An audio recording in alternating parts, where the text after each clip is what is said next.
ఓం నమో వెంకటేశాయ. భగవద్బంధువులందరికీ సాదర ఆహ్వానం.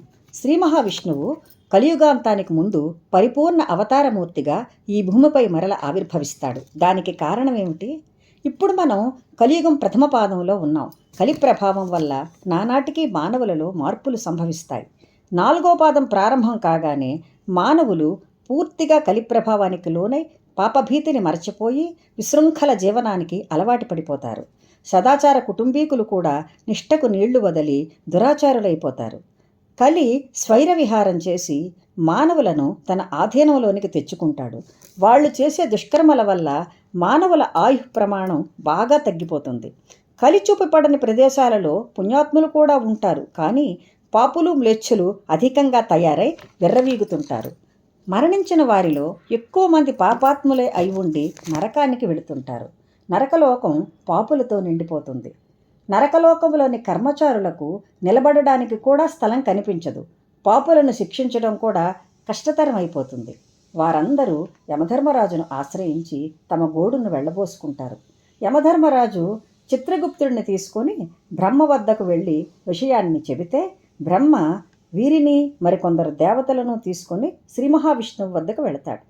వీరందరూ విష్ణువును అనేక విధాలుగా స్తుతించి విషయాన్ని పూర్తిగా వివరిస్తారు.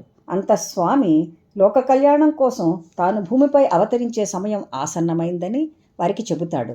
కశ్యపుడు శంభల అనేటటువంటి దివ్య గ్రామంలో విష్ణుయశసుడు అనే పేరుతో సద్బ్రాహ్మణ కుటుంబంలో జన్మిస్తాడని చెబుతాడు. అతని భార్య విష్ణుకీర్తి అని, ఆమె వ్యవహారం నామం సుమతి అని చెబుతాడు.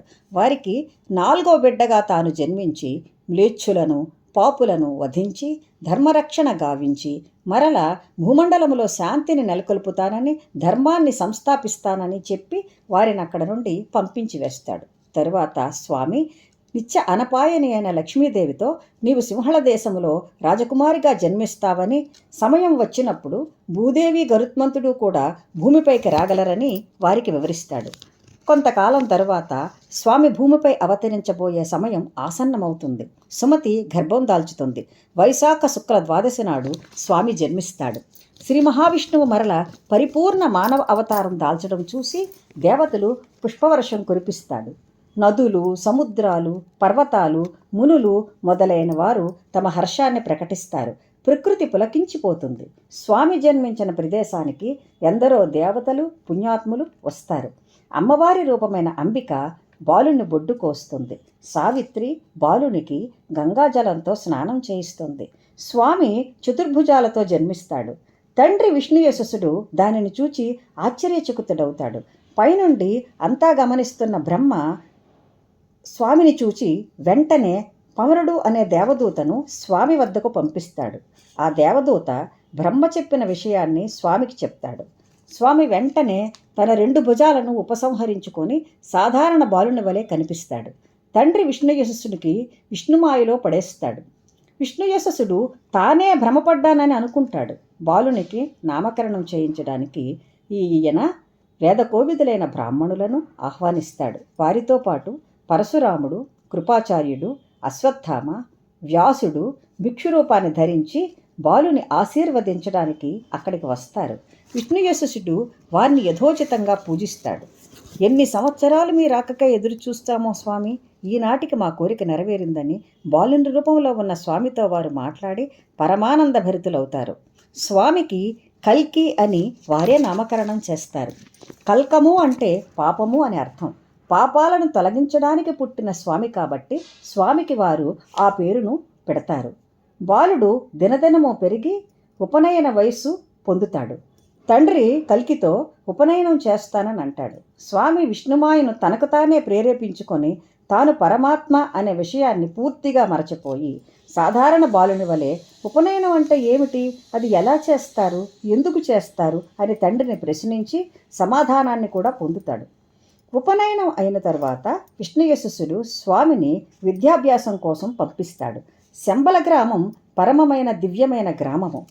ఆ కలి చూడలేని ప్రదేశం అది. అందరూ పుణ్యాత్ములే గల ప్రదేశం ఆ శంబల గ్రామం. అనేకమైనటువంటి వింతలు విశేషాలు కలిగిన గ్రామము.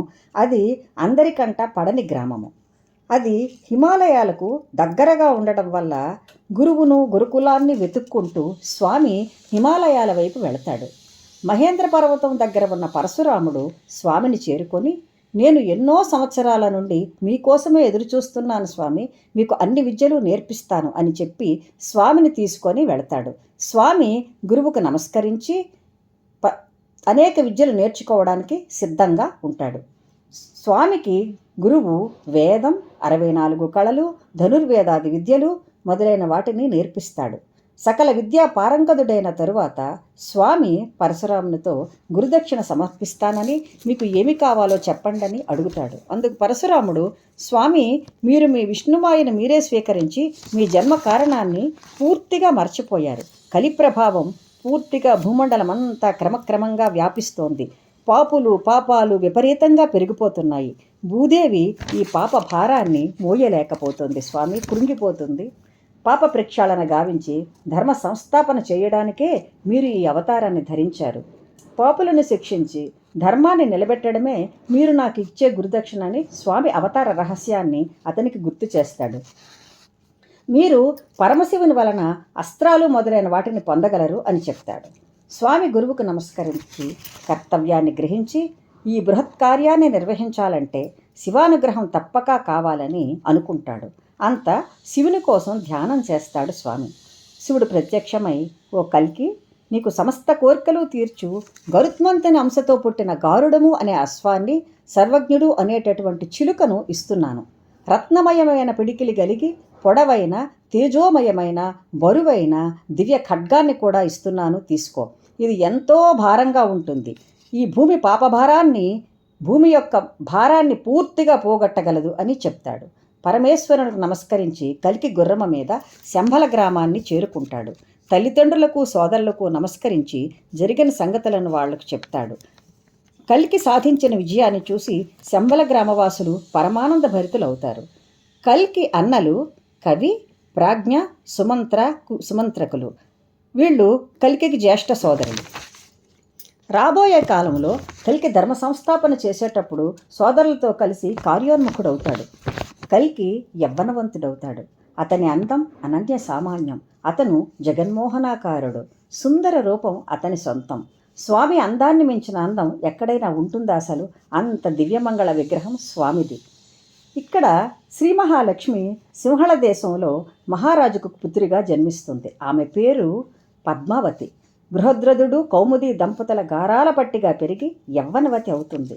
అపురూపమైన రూపలావణ్యాల రాశి పద్మావతి. నయన మనోహర ముగ్ధ సౌందర్యం ఆమె సొంతం.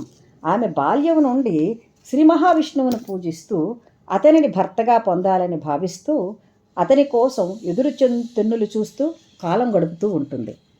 బృహద్రథుడు కౌముది కృతీగ లక్షణాలు కలవారు. ఈ సింహళ దేశం పరుల కంట పడని దేశం, పుణ్యాత్ములే కలిగినటువంటి దేశం. కడు పుణ్యులు సాధారణంగా స్వామి అమ్మ పుణ్యాత్ముల కుటుంబాలలోనే జన్మిస్తారు. శివుడు ఇచ్చిన చిలుక స్వామి కల్కితో ఎప్పుడూ మాట్లాడుతూనే ఉంటుంది. అతని స్నేహితుడిలా ఉంటుంది. అదేవిధంగా ఒకరోజు స్వామి వద్దకు వచ్చి వాలుతుంది. స్వామి నవ్వుతూ దానివైపు చూస్తాడు. స్వామి, మీకు ఒక విషయం చెప్పాలి. సింహళ దేశంలో బృహద్రథుడు అనేటటువంటి రాజు యొక్క కుమార్తె లావణ్య రాశి గొప్ప అందచందాలు కలిగినది, గుణవంతురాలు అని చెప్తాడు. స్వామి చిలుకను చూసి సరిసరి అని నవ్వుకుంటూ అక్కడి నుండి వెళ్ళిపోతాడు. కాలం గడుస్తూ ఉంటుంది.